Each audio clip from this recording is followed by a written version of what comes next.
오늘 본문인 시편 18편의 표제어는 여호와의 종 다윗의 시, 여호와께서 다윗을 모든 원수의 손에서 건지시는 날에 다윗이 이 노래의 말로 여호와께 아뢰어 이르되라고 하였습니다. 따라서 시편 18편이 다윗이 기록하였음과 다윗이 사울의 쫓김에서 면하고 또 주변의 블레셋과 암몬 그리고 아람 나라들을 정복하여 더 이상 전쟁을 걱정하지 않아도 될 평화의 때에 기록하였음을 알 수 있습니다. 두 번째 시편 18편은 성경의 다른 책에도 그 내용이 그대로 기록되어 있습니다. 바로 사무엘하 22장에 이 오늘 본문인 시편 18편의 말씀이 그대로 반복되어 기록되어 있는 것을 볼 수 있습니다. 세 번째로 시편 18편의 특징은 시편이 총 150편으로 되어 있는데 이 150편의 시편 중에서 세 번째로 긴 시로 구성되어 있다라는 것입니다. 시편에서 가장 긴 시편은 시편 119편으로 무려 176절로 이루어져 있습니다. 두 번째로 긴 시인 시편 78편은 72절의 말씀으로 기록되어 있고 오늘 본문인 시편 18편은 50절의 말씀으로 기록되어 있는 것을 볼 수 있습니다. 모든 하나님의 말씀이 다 귀하고 존귀한 말씀이지만 오늘 본문인 시편 18편은 다윗이 기록한 시편 중에서 가장 긴 시편이며 또 시편 전체로도 세 번째로 긴 시편이기에 진솔한 다윗의 신앙을 엿볼 수 있습니다. 또한 오늘 시편 18편이 사무엘하 22장에도 그대로 기록되어질 만큼 중요한 내용임을 우리에게 교훈하여 주고 있습니다. 이 중요한 오늘 시편 18편 말씀의 제목을 저는 1절 하반절에 내가 주를 사랑하나이다 라고 정하였습니다. 흔히 히브리어로 사랑을 헤세드라는 말로 널리 사용되어지는데 이 헤세드라는 말은 하나님께서 피조물을 불쌍히 여겨 주심을 뜻하는 것으로 성경에는 인자 또는 사랑으로 표현되어 있습니다.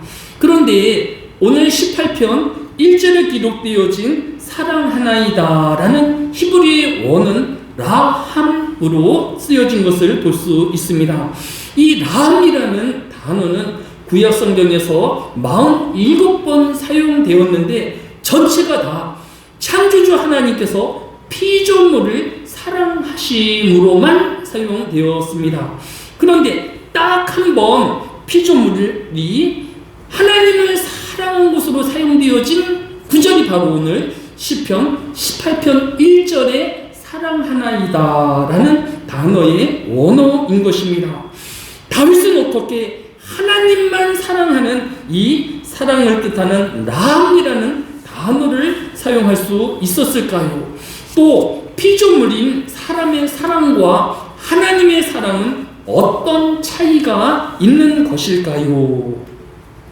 우리는 흔히 사랑을 남자와 여자인 부부의 사랑, 또 부모와 자녀의 사랑을 생각하곤 합니다.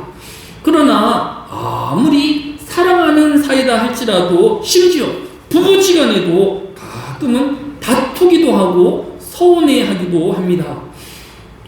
뜻하지 아니하게 결혼기념일이나 상대의 생일날에 선물을 주는 선한 가운데서도 다툼이 일어나곤 합니다. 왜냐하면 내가 원하는 선물이 아니고 내가 원하는 음식이 아닌데 일방적인 자신의 생각으로 이것이 좋겠다라고 하여서 필요하지도 않는 선물을 하거나 또 자기에게 맞지 않는 선물을 하거나 또 자신이 원하지 않는 음식점을 예약한다라고 하면 그것은 배품보다는 서운함과 또 거부감으로 나타나게 되어질 것입니다. 그래서 진정한 사랑이라고 하면 먼저 상대방에 대한 헤아림이 전제되어 있어야만 하는 것입니다. 바로 이 하나님의 사랑이 사람의 사랑과 차원이 다른 것은 이 하나님께서는 우리를 창조하시고 만드신 분이시기 때문에 우리의 깊은 것까지 다 헤아린 바 되어지기 때문입니다. 시편 139편 13절은 주께서 내 내장을 지으시며 나의 모태에서 나를 만드셨나이다 라고 하였습니다. 하나님의 사랑은 나의 모든 것들과 나의 깊은 것을 다 헤아리시며 나타내진 사랑이지만 우리가 가지고 나타내어지는 사랑은 내 경험과 내 생각에 집착되어진 내 중심적인 사랑으로 나타내기 때문에 때로는 상대방에게 서운함과 또 눈물을 자아내게 하기도 한다라는 것입니다. 오늘 다윗은 하나님을 사랑한다라고 하였습니다. 다윗이 창조주 하나님을 얼마만큼 헤아릴 수 있었을까요? 오늘 본문인 시편 18편 2절에 보면 여호와는 나의 반석이시오 나의 요새시오 나를 던지시는 이시오 나의 하나님이시오 내가 그 안에 피할 나의 바위시오 나의 방패시오 나의 구원의 뿌리시오 나의 산성이시려다 라고 하였습니다. 다윗은 하나님을 나의 반석이며 요새이시며 던지시는 분이시며 피할 바위시고 방패이시며 구원의 뿌리시며 산성이신 하나님으로 이해하고 헤아리고 있는 것입니다. 이러한 헤아림은 우리에게도 있지 아니합니까? 하나님을 우리의 반석으로, 우리를 건지시는 분으로, 우리를 방패해 주시는 분으로, 우리의 산성이신 하나님으로 우리도 그 하나님을 그렇게 헤아리고 있지 아니합니까? 또 6절에 보면 나의 부르짖음이 그의 귀에 들렸도다라고 하였습니다. 기도를 들으시는 하나님, 응답하시는 하나님으로 다윗은 그 하나님을 헤아리고 있는 것입니다. 또 7절에 보면 땅이 진동하고 산들의 터도 요동하였으니 그의 진노로 말미암음이로다 라고 하였습니다. 다윗은 때때로 나타나는 지등과 또 자연 현상을 하나님의 진노하심으로 이해하고 있었던 것입니다. 오늘날 신문과 방송에서 세계 곳곳에서 일어나고 있는 자연재해와 지진을 우리는 단순히 우연한 일로 치부해서는 안 되는 것입니다. 다윗은 이 하나님의 일하심과 하나님의 진노에 예민하며 그 하나님의 죄에 대한 진노와 심판을 헤아리는 사람이었던 것입니다. 여기까지는 우리도 그 하나님에 대한 헤아림으로 이해할 수 있을 것입니다. 시편 18편이 50절로 되어 있다라고 하지 않았습니까? 그런데 지금 6절까지밖에 오지 아니하였습니다. 그 이후에 일어나는 다윗의 하나님의 헤아림은 우리의 생각과 우리의 상상을 뛰어넘는 그 이상의 나타내는 것을 볼 수 있습니다. 9절에 보면 다윗은 하나님을 하늘을 가르시고 내려오실 때에 구름이 그 발 아래에 짙게 깔린 그 하나님의 어미하신 하나님을 바라보고 있습니다. 또 11절에 보면 우리는 벽과 또 칸막이로 세상과 우리를 구분하는데 하나님은 흑암으로 장벽을 세우시고 짙은 구감으로 장벽을 만드시는 하나님이라고 하나님을 묘사하고 있는 것을 볼 수 있습니다.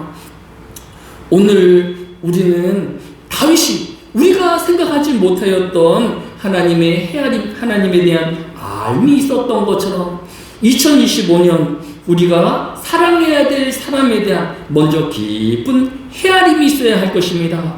우리의 같이 사는 가족에 대한 헤아림이 2024년보다 더하는 한 해가 되어져야 할 것입니다. 이웃에 대한 헤아림이 지금보다는 더 깊은 헤아림으로 나타나는 이 해가 되어져야 할 것입니다.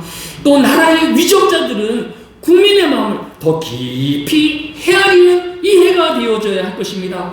직장의 상사들도 부하들의 마음을 깊이 더 헤아리는 이 해가 되어야 하는 것입니다. 그러나 다윗은 단지 하나님을 더 깊이 아는 것에 그치지 아니하였습니다. 오늘 본문인 20절에 보면 내 손에 깨끗함을 따라 내게 갚으셨으니 라고 하였습니다. 다윗은 하나님은 깨끗한 사람 또 성결한 사람 거룩한 사람을 복 주시는 하나님으로 인식하고 있었던 것을 볼 수 있습니다. 그래서 21절에 이는 내가 여호와의 도를 지키고 악에서 내 하나님을 떠나지 아니하였으니 라고 하였습니다. 하나님이 좋아하심을 그는 아는 것에 그치지 아니하고 실천하는 사람이었던 것을 볼 수 있습니다. 죄악이 얼마나 달콤하고 또 유혹이 얼마나 달콤한지 알지 못하지만 그러나 그 달콤함보다 하나님이 좋아하시는 것을 하기 위하여서 자신은 하나님의 좋아하시는 일에 더 우선하였음을 보여주고 있습니다. 또한 22절에 보면 그가 모든 규례가 내 앞에 있어 내게서 그의 율례를 버리지 아니하였습니다 라고 하였고, 또 23절의 하반절에는 나는 그의 앞에 완전하여 나의 죄악에서 스스로 자신을 지켰나니 라고 하였습니다. 하나님이 죄를 싫어하신다라고 하면 그는 아무리 죄가 좋아도 그 죄와 거리를 두고 또 멀리하는 심성을 보였던 것을 볼 수 있습니다.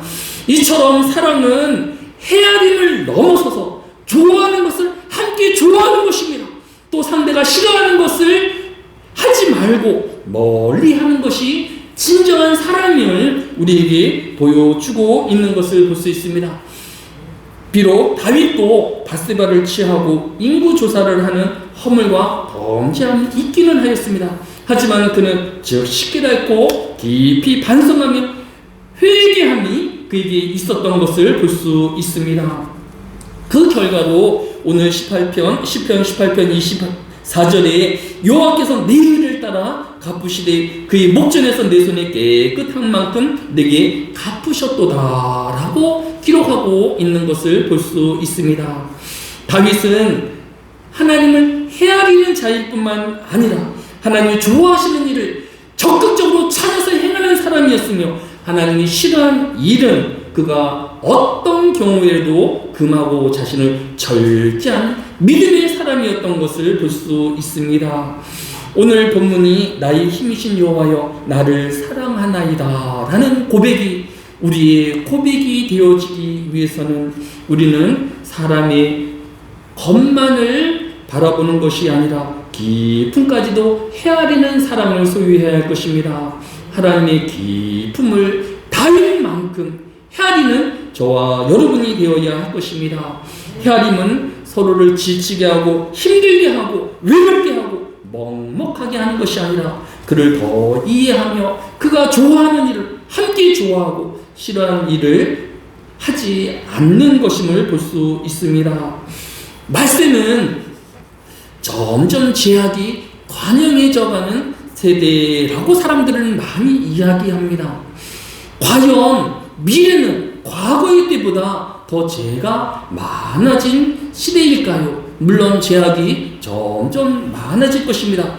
그런데 역사를 두고 다시 한번 되돌아보면 초대교회에 온 세계 기독교인, 즉 하나님을 믿는 사람의 숫자는 많지 않았습니다. 죄 중에 가장 큰 죄가 하나님을 믿지 아니하는 불신앙 아니겠습니까?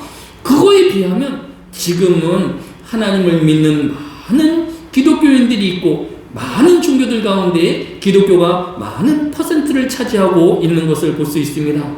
또 과거는 정말 무자비한 전쟁이 시였습니다. 일상이 전쟁이었고 일상이 다툼이었습니다.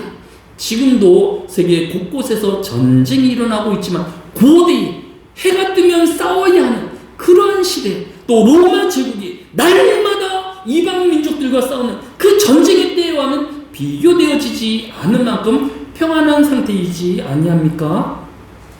말세에 정말 큰 특징은 다윗과 같은 하나님을 헤아리는 사람들이 점점 줄어들 것이라는 것입니다.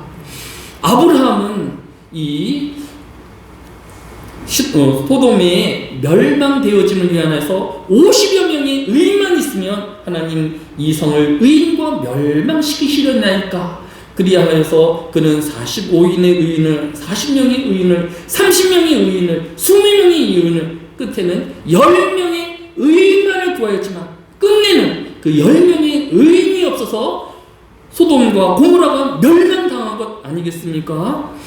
세상은 죄가 간영하여서 멸망되어질 것입니다. 하지만 다른 한편으로는 한 명의 의인이 없어서 결국 멸망되어질 것입니다. 의인은 하나님을 깊이 헤아리는 자이고 하나님의 좋아하는 것을 행하고 하나님의 싫어하는 것을 하지 않는 사람이 하나님의 앞에서의 의인인 것입니다. 우리는 2025년 우리의 생각과 우리의 욕망을 따라 살 것이 아니라 하나님의 좋아하는 것을 찾아 행하며 하나님의 싫어하는 것을 멀리하는 하나님의 의인과 같은 많은 성도들이 일어나서 하나님의 궁리를 구하며 하나님의 자비를 구하는 이 한 해 되어지시기를 예수님의 이름으로 축복합니다. 여호와는 살아계시니 나의 반석을 찬송하며 내 구원의 하나님을 높일지로다. 사랑이 많으신 아버지 하나님, 이 한 해에도 우리의 모든 삶을 살피시며 헤아리시는 그 하나님의 사랑을 덧입으며 그 은혜로 살아감을 감사하게 하여 주시기 합니다.